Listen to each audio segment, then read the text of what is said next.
Welcome to my YouTube channel. നമ്മൾ ഇന്ന് പരിചയപ്പെടുത്തുന്ന റെസിപ്പി ഉണ്ടല്ലോ, it's very very easy to make, easy to cook.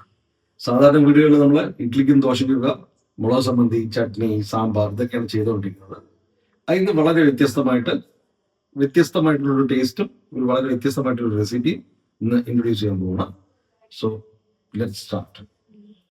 അപ്പോൾ നമുക്ക് ആ സിമ്പിൾ റെസിപ്പിക്ക് വേണ്ട സാധനങ്ങൾ, ഞാൻ ചെറിയ 3 വെങ്കായം എടുത്തിട്ടുണ്ട്, തൊലി കളഞ്ഞ വലിയ ഉള്ളി, 3 തക്കാളി, കുറച്ച് മുളക് പൊടി, കടുക്, വെള്ളം ഉഴുന്ന് പരിപ്പ്, തേങ്ങ, ആവശ്യത്തിന് ഉപ്പ്, എണ്ണ. ഇത്രയും സംഭവം ഉണ്ടെങ്കിൽ നമ്മുടെ ഇന്നത്തെ റെസിപ്പി അടിപൊളിയാവും. തക്കാളി ചട്നി. അപ്പോൾ നമുക്ക് ഫസ്റ്റ് വെങ്കായം കട്ട് ചെയ്യണത്. വെങ്കായം പൊടിയായിട്ട് വേണം കട്ട് ചെയ്യാൻ. ഒന്നും വലുതായി കിടക്കരുത്. ഇങ്ങനെ വേണം ചോപ്പ് ചെയ്യാൻ. അപ്പൊ നമ്മൾ ഫൈൻ ചോപ്ഡ് ഓണിയൻ ഇങ്ങനെ വേണം ചോപ്പ് ചെയ്യാൻ. ചോപ്പ് ചെയ്ത് നമ്മൾ അതിനെ വേറൊരു തട്ടിൽ മാറ്റി. അടുത്ത് നമ്മൾ ചോപ്പ് ചെയ്യാൻ പോണത് ടൊമാറ്റോ, തക്കാളിയും അതുമാതിരി തന്നെ വളരെ ചെറുതായിട്ട് വേണം സ്ലൈസ് ചെയ്യാൻ.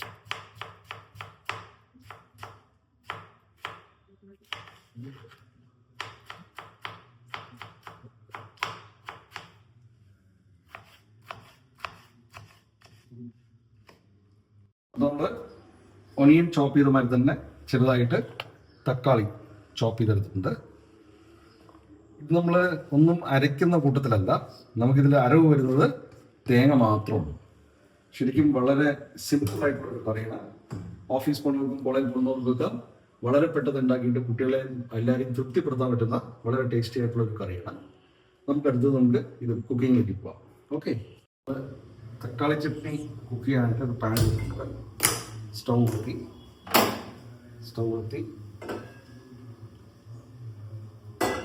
പാൻ ചൂടായപ്പോൾ കുറച്ച് എണ്ണ ഒഴിക്കുക. ഈ കറിയിൽ മസാല ഇല്ല, അധികം ഓയിലില്ല. ശരിക്കും പറഞ്ഞാൽ വളരെ ഹെൽത്തി ആയിട്ടുള്ള, വളരെ റിച്ച് ആയിട്ടുള്ളൊരു ടേസ്റ്റി ആയിട്ടുള്ളൊരു റെസിപ്പിയാണ്. എല്ലാവരും വീട്ടിലൊന്ന് ട്രൈ ചെയ്ത് നോക്കുക. പരിചയമുള്ളവർ ഉണ്ടാവുമായിരിക്കും ഈ കറിയായിട്ട്. പരിചയമില്ലാത്തവർ ഒന്ന് ഉണ്ടാക്കി നോക്കുക.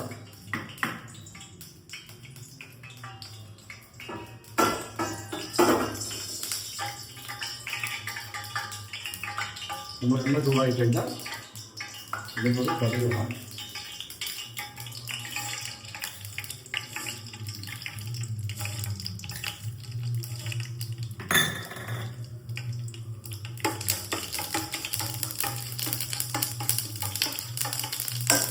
കടുക് പൊട്ടി അടുത്ത് നമ്മൾ ഉഴുന്നിട്ടുണ്ട്. എല്ലാം ഓരോ നുള്ളു മതി. കടുക് പൊട്ടിയ ശേഷം ഉഴുന്നിട്ടുണ്ട്. മസ്റ്റായിട്ട് വേണ്ട സാധനം കുറച്ച് കറിവേപ്പില.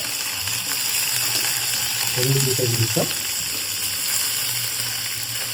നമുക്ക് ആഡ് ചെയ്യാൻ പോകുന്നത് ഫൈൻ ചോപ്ഡ് ഓണിയൻ. ഈ ഓണിയൻ ഒന്ന് വാട്ടിയതിന് ശേഷം നമ്മൾ തക്കാളി ആഡ് ചെയ്താൽ മതി. അങ്ങനെ വളരെ കോംപ്ലിക്കേഷനുള്ള ഒരു കറിയല്ല, വളരെ ഈസിയായിട്ട് ആർക്കും കുട്ടികൾക്ക് പോലും ഉണ്ടാക്കിയെടുക്കാവുന്ന ഒരു റെസിപ്പിയാണത്. വെങ്കായം ഒന്ന് പെട്ടെന്നൊന്ന് ചോന്ന് കിട്ടാൻ ഒരുപാട് ചോപ്പൊന്നും വേണ്ട. നമ്മൾ കുറച്ച് സോൾട്ട് ആഡ് ചെയ്യുന്നുണ്ട്. ലാസ്റ്റ് നമുക്ക് നോക്കിയിട്ട് വീണ്ടും സോൾട്ട് ആഡ് ചെയ്യാം. നമ്മുടെ വെങ്കായം ഒന്ന് വാടി കിട്ടിയിട്ടുണ്ട്. നെക്സ്റ്റ് നമ്മൾ ആഡ് ചെയ്യാൻ പോകുന്നത് ചോപ്പ് ചെയ്ത് വെച്ചിരിക്കുന്ന ടൊമാറ്റോ.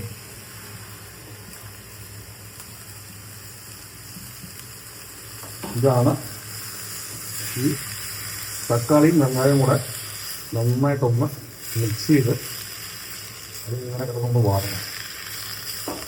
തക്കാളി ഒന്ന് വേണം. ഈ ഡിഷ് ശരിക്കും ആക്ച്വലി ചട്നിയുടെ ഡിഷാണ്. വളരെ പരിമിതമായ സാധനങ്ങൾ കൊണ്ട്, പരിമിതമായ സമയം കൊണ്ട് വളരെ പെട്ടെന്ന് ഉണ്ടാക്കിയെടുക്കാൻ പറ്റുന്ന തേങ്ങാ ചട്നി. ഇത് ശരിക്കും ദോശ ഈ തക്കാളി ചട്നി ഉണ്ടല്ലോ, ഭയങ്കര നല്ല കോമ്പിനേഷനാണ്. ഇപ്പോൾ ഉണ്ടാക്കി കഴിച്ചു നോക്കുക. ഇഡ്ലിയുടെ കൂടി നന്നായിരിക്കും, ദോശയുടെ കൂടെയാണ് ക്ലാസ്. അപ്പോൾ നമ്മൾ വെങ്കായവും തക്കാളിയും ലേശം ഉപ്പ് ഇട്ടിട്ട് നന്നായി വാട്ടിയെടുത്തിട്ടുണ്ട്. നമ്മളൊരു ശക്കലം ഒരു തുള്ളു മഞ്ഞപ്പൊടി മതി. മഞ്ഞപ്പൊടി കൊടുത്തതിന് ശേഷം അതൊന്ന് ഇളക്കിയിട്ട് അടുത്ത് കൊടുക്കേണ്ടത് മുളക് പൊടിയാണ്. മുളക് പൊടി ഒരു നുള്ളു മതി. കുട്ടികളൊക്കെ ഉണ്ടെങ്കിൽ അത്ര എരിവ് കൊടുക്കേണ്ട കാര്യമില്ല, ഒരു നുള്ള് മതി. യെസ്, അത്രയാണ്.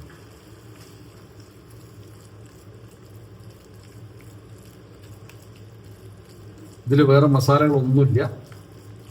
മുളക് പൊടി മഞ്ഞപ്പൊടി മാത്രമേ നമ്മൾ കൊടുത്തിട്ടുള്ളൂ. മഞ്ഞപ്പൊടി ഒരു നുള്ളു കൊടുത്താൽ മതി. മുളക് പൊടി ആവശ്യത്തിന്, എരിവിന് ആവശ്യത്തിന് കൊടുക്കുക. അത് കഴിഞ്ഞിട്ട് നമുക്ക് വീട്ടിട്ട് കുറച്ച് നേരം അടച്ചു വയ്ക്കാം. മീൻ ടൈം നമുക്കത് ഒന്ന് സെറ്റ് ആവുന്നതിനുള്ളിൽ നമുക്ക് കുറച്ച് ഒരു കപ്പ് തേക്കാം, അത്രേ ആവശ്യമുള്ളൂ. ഒന്ന് ഫൈനായിട്ട് അരച്ചെടുക്കണം. ഫൈനായിട്ട് അരച്ചെടുത്തിട്ട് വേണം കറി ചേർക്കാൻ. നമ്മൾ അതിനുള്ള അരവ് തേങ്ങ മാത്രം അരച്ചെടുത്തിട്ടുണ്ട്. ഇങ്ങനെ ഇത്രയും അരച്ചാൽ മതി. അങ്ങനെ നെയ്മാരി പൈ അരയണമെന്നില്ല. ഒന്ന് അരച്ചെടുത്തിട്ട് ഇട്ട് നന്നായി അരഞ്ഞിട്ടുണ്ടോ അതിന് അങ്ങനെ അരച്ചെടുക്കുക. നമുക്ക് കറിയിലേക്ക് ആഡ് ചെയ്യാം.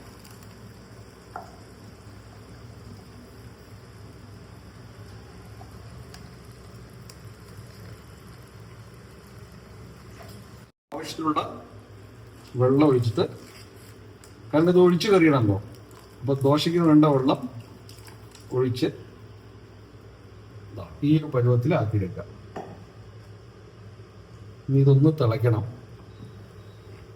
ഈ സമയത്ത് വേണമെങ്കിൽ നമുക്ക് നമ്മൾ കൊടുത്ത ഉപ്പ് ഒന്ന് നോക്കാം.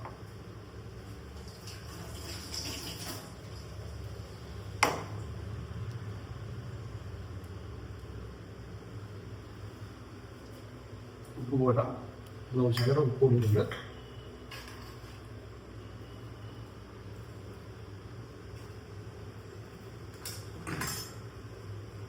ഇനി ഇതൊന്ന് തിളയ്ക്കണം. ഇതിനെ കുറച്ചുകൂടെ റിച്ച് ആക്കണമെന്നുണ്ടെങ്കിൽ നമുക്ക് എന്ത് ചെയ്യാൻ അറിയോ, തേങ്ങയുടെ കൂടെ കുറച്ച് കാഷ്യൂ ഇട്ടിട്ട് അരയ്ക്കുക. കാഷ്യൂനട്ട് ഇട്ട് അരച്ച് കഴിഞ്ഞാൽ കുറച്ചുകൂടെ ക്രീമി ആയിരിക്കും. കുറച്ചുകൂടെ കുട്ടികളൊക്കെ ഉള്ള കാരണം കുറച്ചുകൂടെ നല്ല ടേസ്റ്റി ആയിരിക്കും. ഞാൻ പക്ഷെ തേങ്ങ മാത്രമാണ് അരച്ചിരിക്കുന്നത്, പ്ലെയിൻ തേങ്ങ മാത്രമാണ് അരച്ചിരിക്കുന്നത്. ഇത്രയേ ഉള്ളൂ പരിപാടി. ഇതൊന്ന് തിളച്ച് കഴിഞ്ഞാൽ സെറ്റായി. നമ്മുടെ തക്കാളി ചട്നി തിളച്ച് സ്റ്റൗ ഓഫ് ചെയ്യാറായി. ഓഫ് ചെയ്യുന്നതിന് മുമ്പ് നമ്മൾ ചെയ്യേണ്ട ഒരു കാര്യം, കരുവേപ്പില ഊരാതെ കൊത്തായിട്ട് 2 കൊത്ത് മേലെ ഇട്ടിട്ട് ഒരു നുള്ള എണ്ണ, ഒരു നുള്ളു മതി കേട്ടോ എണ്ണ, ഒരുപാട് എണ്ണയൊന്നും വേണ്ട, മതി. എണ്ണ ഒഴിച്ചു, സ്റ്റൗ ഓഫ് ചെയ്തു, അടച്ചു വെച്ചു. സോ അവർ തക്കാളി ചട്നി ഈസ് റെഡി. വളരെ സിമ്പിൾ ആൻഡ് ഹംബിൾ ആയിട്ടുള്ള തക്കാളി ചട്നി റെഡി ആയിട്ടുണ്ട്. സ്റ്റൗ ഓഫ് ചെയ്തു. ഇനി നല്ല ദോശയുടെ കൂടെ, ചുടു ദോശയുടെ കൂടെ തക്കാളി ചട്നി യൂസ് ചെയ്ത് തക്കാളി ചട്നിയുടെ കൂടെയുള്ള മൊരു ദോശ.